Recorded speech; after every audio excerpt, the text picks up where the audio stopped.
Hello viewers, a big welcome to the Mockingbird Show.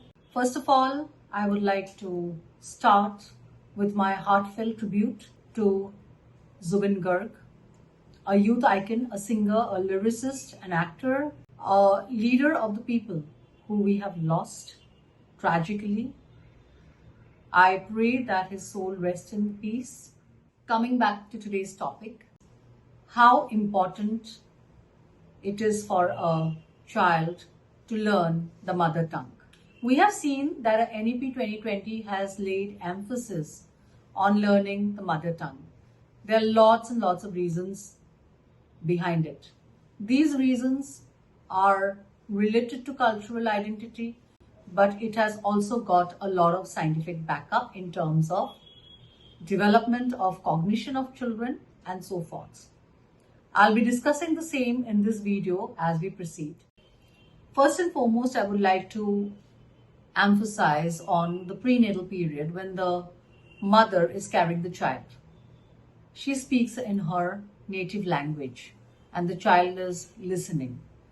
So the mother tongue comes naturally to the child. It is the first seed of communication, of language, of understanding. The basic roots of one's identity, the significance of where one has come from. So we talk about grounding, we talk about rooting.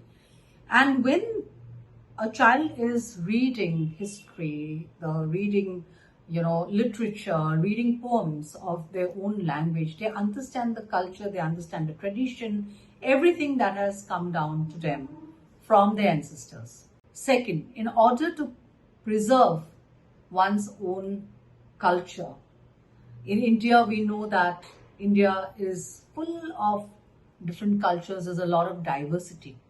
We love this diversity, but at the same time, we need to preserve our own identity. So learning one's language helps one to preserve the identity. Coming to the cognitive development of the child, it has been scientifically proved with full research that a child who learns science, maths, and other subjects in their own native language has more clarity. They have more problem solving, critical thinking, decision making abilities when they are reading or learning something in their own mother tongue. So the concept becomes very clear. Cognitively, the child advances. They can understand a topic very quickly. And this has been proved with research. It is also seen that there are many emotional and psychological benefits. A child who wants to express his or her grief, for instance, I'm an Assamese, I'm feeling sad. I'm most comfortable in expressing my grief or my sorrow or even my joy in my own language. So there's a sense of belonging, there's a sense of being a part, and that is so vital because when we lose that bonding, we lose that link, we lose a lot of things. Also, it enhances family bonding. A family who is speaking in their native language, they'll have more bonding in terms of, trying to understand what was their culture, what was their identity, where did they come from, what was the kind of cuisine they had, all of this. So I could give an example. My father had written a couple of books and one even won the Sahitya Academy Award. But there's another book called Onnajug Onnapuruk. Onnajug Onnapuruk is a book which cannot be translated. It cannot because it holds the essence of that place so much. He was born and raised in Baligaon, a place in Jorhat. And it has the flavor of the place, the culture, the tradition, so much ingrained in that language that everybody is finding it very difficult to translate because if it is translated, it is going to lose the flavor. It is going to lose the actual connection with that place, what he wanted to convey. So preserving the language is very important.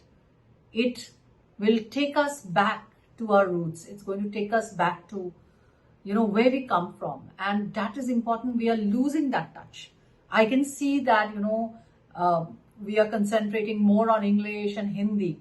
But at the same time, we need to learn our own language and preserve it because that is going to keep us connected to our roots.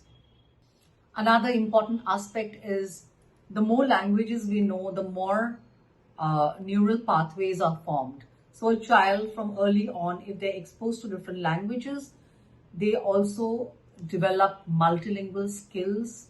They adapt. They learn to be tolerant of each other, because the diversity, the respect that we are giving to another language, that is very, very necessary. Keeping aside the scientific importance of every child to learn their native language, and also the cultural and the traditional aspects, I would like to cite an example from my Delhi University days, because we are Assamese and we speak Assamese, so most of the people didn't understand, because in North they don't understand other languages. Maybe they understand Punjabi and others, but not Assamese per se. So we used to have a very good time, in the city buses, and we used to take the green liners and all. And we used to speak full on in our language, in Assamese, and sometimes we used to even curse people in front of them without them understanding. So that's the best thing I would say. There's a sense of pride in knowing and understanding your own language. There's a sense of connection, which I already mentioned. And besides being able to grasp a concept faster, learn from the stories faster, it comes naturally because it's our mother tongue. So besides all those positives, there are many, many other positives that come with knowing the language, for which reason NEP 2020 also has talked about these 2 and 3 languages that we can use in the classroom as a medium of instruction, so that the children gets clarity, the children learns to accept their language as something which is their reason to be proud about. So I would request everybody to promote this, and also take an initiative that your child learns that language. If it is not provided in the school, they should be taught separately at home, but they need to know their own language. That I feel is very essential for us, and in the next 20-30 years we'll see the benefit of this. Thank you for joining me, and I'll come back with another interesting topic in my next episode, which is going to come next week. So stay tuned, stay connected. If you like my video, don't forget to share it.